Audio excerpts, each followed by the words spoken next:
दो सासों का ससुराल। आइए आपको ले चलते हैं सत्तू निवास में। सुनकर जरा अजीब सा लगता है ना, सत्तू निवास।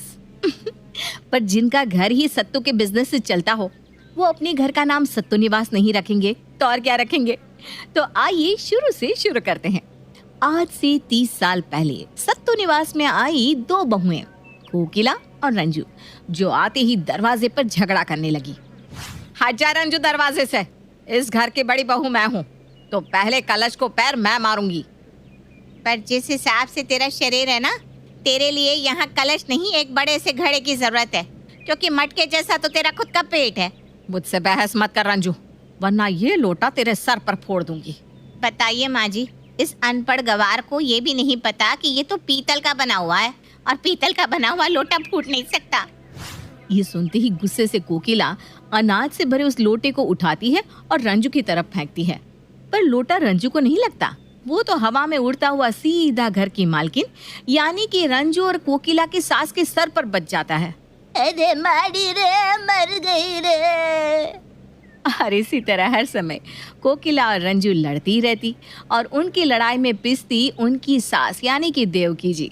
पर कुछ ही दिनों बाद कोकिला और रंजू को पता चलता है कि वो माँ बनने वाली हैं और जैसे ही दोनों अपने अपने बेटों को जन्म देती है, दोनों के बीच की ये लड़ाई खत्म हो जाती है और दोनों खुशी खुशी बहनों की तरह रहने लगती हैं। आज गौतम पूरे 28 साल का हो गया है, सोच रही हूँ उसके लिए बहू लेकर आऊँ अब। लीजिए भाभी, आपने तो मेरे मुंह की बात छीन ली। मैं भी यही सोच रही थी कि प्रेम के लिए लड़की ले आऊं। आखिर वो पूरे 28 साल का हो गया है आज। मैंने तो लड़की देख भी रखी है, मैं तो 2 महीने बाद ही अपनी बहू को घर ले आऊंगी। सही में देखिए तो क्या इत्तेफाक है, मैंने भी लड़की देख रखी है। मैं तो अगले ही हफ्ते बहू लाने की सोच रही हूँ। ज्यादा तेज मत बन रंजू, मैं जानती नहीं हूँ क्या तू वही करना चाहती है जो मैं करना चाहती हूँ। मुझे लगा था तू सुधर गई है, पर तू कभी नहीं सुधरने वाली। मुझे अभी भी याद है कैसे गृह प्रवेश के वक्त तूने अपनी औकात दिखा दी थी। अरे काले कौवे के मुंह की, तुझे भाभी भाभी बोलकर सर पर बिठाया तो तू मेरे सर पर नाचने लगी है। आज तक इस घर में मैं देवरानी बनकर रही हूँ ना, अब देख लेना, तेरी बहू के इस घर में आने के 5 मिनट पहले ही मैं अपनी बहू को इस घर में ले आऊंगी और उसे जेठानी का दर्जा दिलवाऊंगी और देवरानी बनेगी तेरी बहू। और इतने दिनों तक जो मैं सहती आई हूँ ना, वो अब तेरी बहू सहेगी। वो कहते हैं ना, अगर शेर शिकार करना छोड़ दे तो ये नहीं समझना चाहिए कि वो शिकार करना भूल गया। कोकिला और रंजू जिस जलन को अपने मन में दबाए बैठी थी, आज अपने बेटे की शादी की बात निकलते ही वो फिर से जाग उठती है और फौरन ही रंजू और कोकिला अपने बेटों के लिए लड़की की तलाश शुरू कर देती हैं। कोकिला अपने खानदानी पंडित जी को फोन लगाती है। जी हाँ पंडित जी, कल ही आप अच्छी अच्छी लड़कियों की तस्वीरें लेकर मेरे घर पधारिए। मैं जल्द से जल्द अपने गौतम की शादी करवाना चाहती हूँ। जी नमस्ते पंडित जी। कोकिला को पंडित जी से फोन पर बात करता देख रंजू भी पंडित जी को फोन लगा देती है। बस आप ही का सहारा है पंडित जी। आज शाम को ही अच्छे अच्छे घरों की संस्कारी लड़कियों की कुंडली लेकर मेरे घर पधारिए। अब आपके ही भरोसे प्रेम की शादी होगी। चरण स्पर्श पंडित जी। तू कभी नहीं सुधर सकती। पंडित जी शाम तक तेरे पास आएंगे ना, मैं अभी के अभी उनके पास चली जाती हूँ। अच्छी लड़की तो पहले मैं चुनूंगी अपने गौतम के लिए, फिर उनके पास जो बचे कुछ रिश्ते बचेंगे उनमें से तू भी एक लड़की प्रेम के लिए चुन लेना। और इसके पहले कि कोकिला पंडित जी के पास जाने के लिए घर से निकले, रंजू फौरन गाड़ी में बैठकर पंडित जी के पास पहुंच जाती है और उसके 5 मिनट बाद कोकिला वहां पहुंच जाती है। तुम दोनों की शादी भी सत्तू निवास में मैंने ही कराई थी, तो मुझ पर भरोसा रखो। मैंने प्रेम और गौतम के लिए अच्छी लड़की देख ली है। अब तुम दोनों अपने अपने बेटे का रिश्ता लेकर कन्याओं के घर चली जाओ और रिश्ता पक्का कर लो। पंडित जी के कहने की देर थी कि रंजू निशा के घर प्रेम का रिश्ता लेकर पहुंच जाती है और आने वाले पहले ही मुहूर्त को अपने बेटे की शादी तय कर देती है।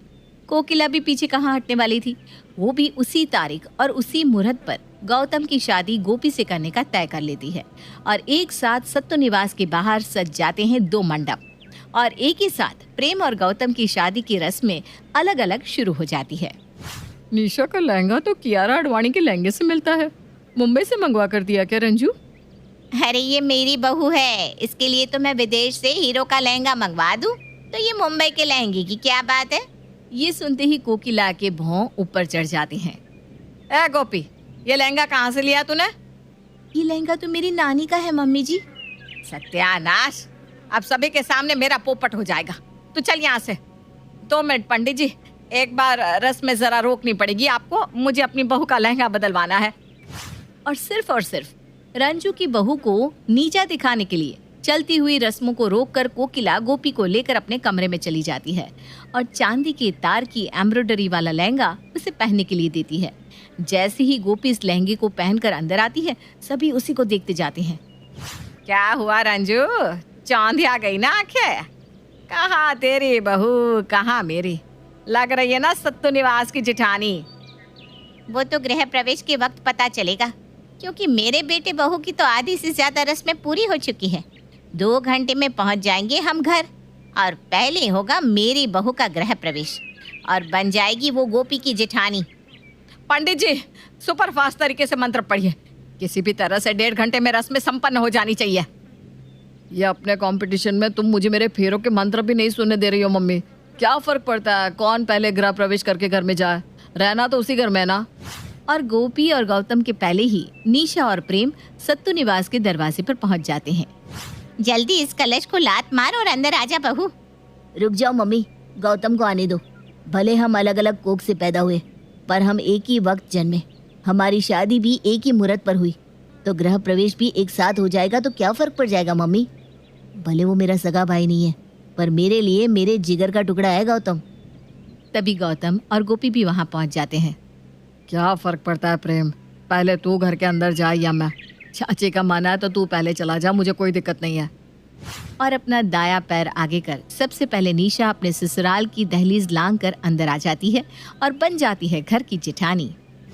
अब तो हो गया मम्मी चाची, दोनों बहुओं का गृह प्रवेश हो गया ना। अब हम अपने अपने कमरे में जा सकते हैं कि नहीं?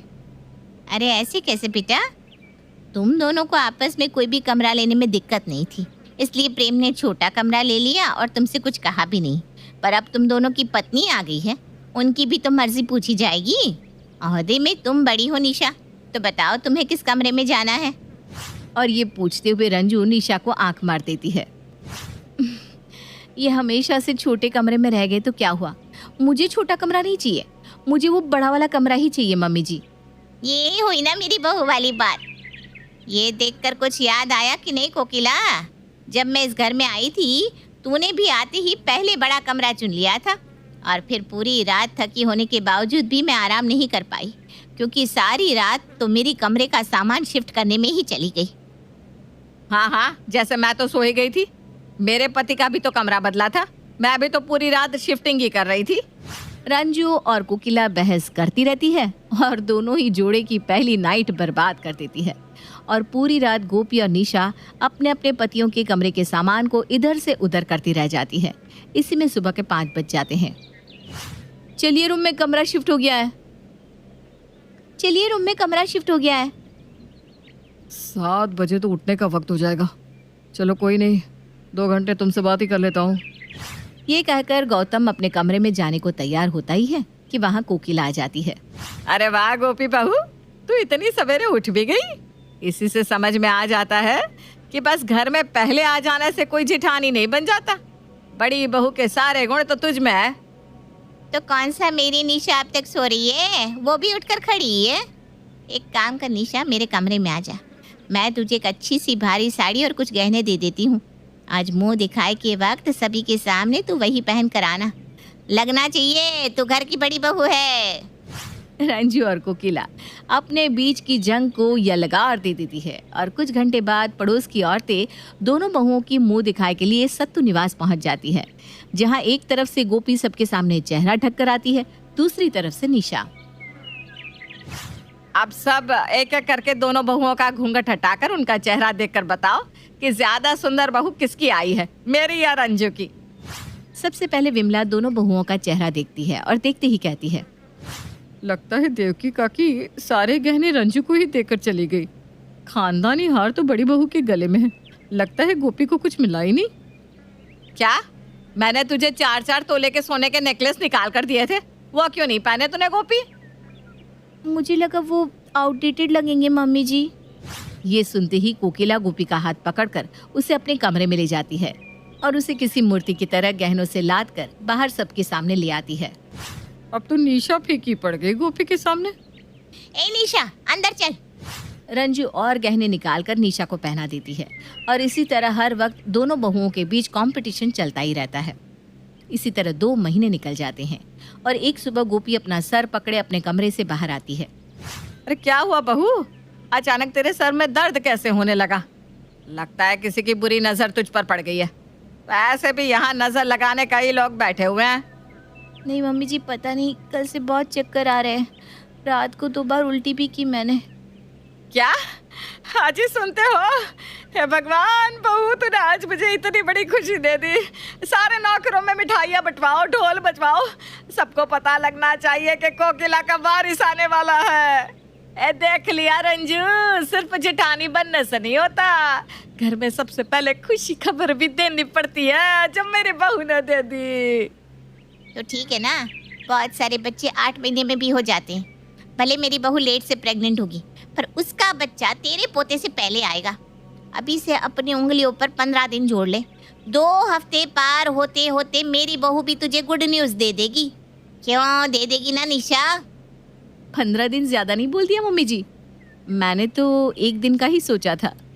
और हमेशा अपनी सास के सामने अच्छी बनने के लिए निशा एक प्रेगनेंसी किट मंगवाती है और उसमें लाल पेन से मार्क कर देती है। अगली सुबह, मम्मी जी मैं माँ बनने वाली हूँ, देखिए। ले देख ले कोकिला। मुझे तो एसिडिटी हुई थी और ये निशा भाभी तो सच में प्रेग्नेंट है। अगर मम्मी जी को पता चल गया कि मैं प्रेग्नेंट नहीं हूँ तो न जाने क्या होगा। मुझे अब इस झूठ को सच की तरह दिखाना पड़ेगा। लीजिए मम्मी जी, चाची जी की बहू मेरे प्रेग्नेंट होने के 1 दिन बाद प्रेग्नेंट हुई है, पर चाची जी की खुशी तो देखो।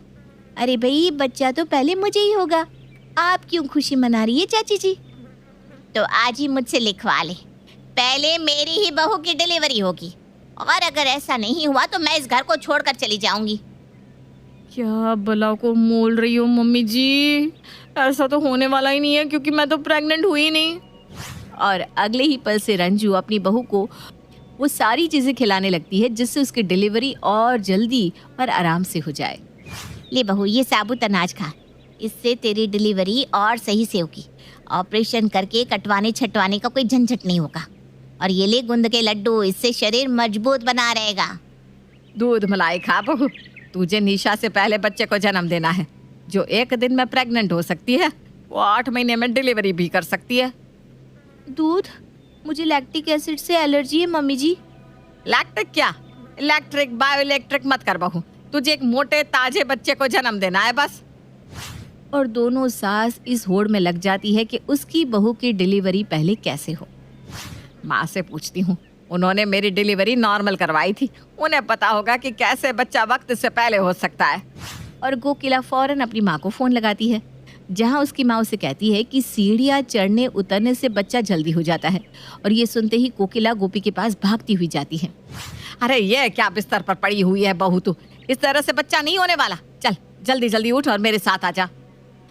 जो औरत पेट से मम्मी जी, वो जितना आराम करेगी बच्चा उतना स्वस्थ होगा ना। अरे पर वो जल्दी भी तो होना चाहिए ना, उसके लिए तुझे सीढ़ियाँ चढ़नी उतरनी पड़ेगी, वो भी जितनी बार हो सके। हाँ चल आजा।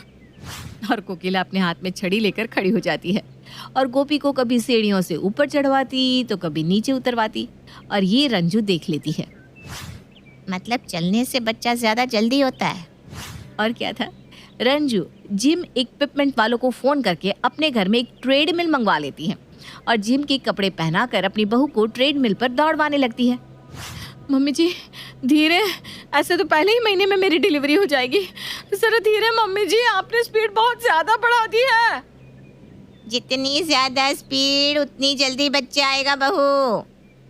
पैरों को अच्छे से स्ट्रेच कर बहू, इससे आसानी से बच्चा जल्दी होगा, मैंने रील्स में देखा है। अपने दोनों पैरों को कंधे पर क्यों नहीं चढ़ा पा रही है बहू? अरे ऐसे कैसे होगा बच्चा तुझे जल्दी? हाँ, रात को जब भी प्रेम और गौतम घर लौटते, उन्हें अपनी बीवियां कभी उठी हुई मिलती नहीं थी, क्योंकि अपनी सास के चक्कर में वो दोनों थक हार के सो जाया करती थी। और अब प्रेगनेंसी की न्यूज़ मिलने के बाद तो दोनों सासें अपनी बहू को अपने पास ही सुलाने लगी थी। पहले तो सब ठीक चल रहा था, फिर एक रात गौतम और प्रेम घर लौटते ही नहीं। सभी उनका बहुत इंतजार करते हैं ऑफिस में भी फोन करते हैं पर पता चलता है कि वो दोनों तो आज ऑफिस आए ही नहीं। मुझे बहुत घबराहट हो रही है, मैं तो जा रही हूँ FIR करने। मैं भी चलती हूँ, रंजू तू घर संभाल।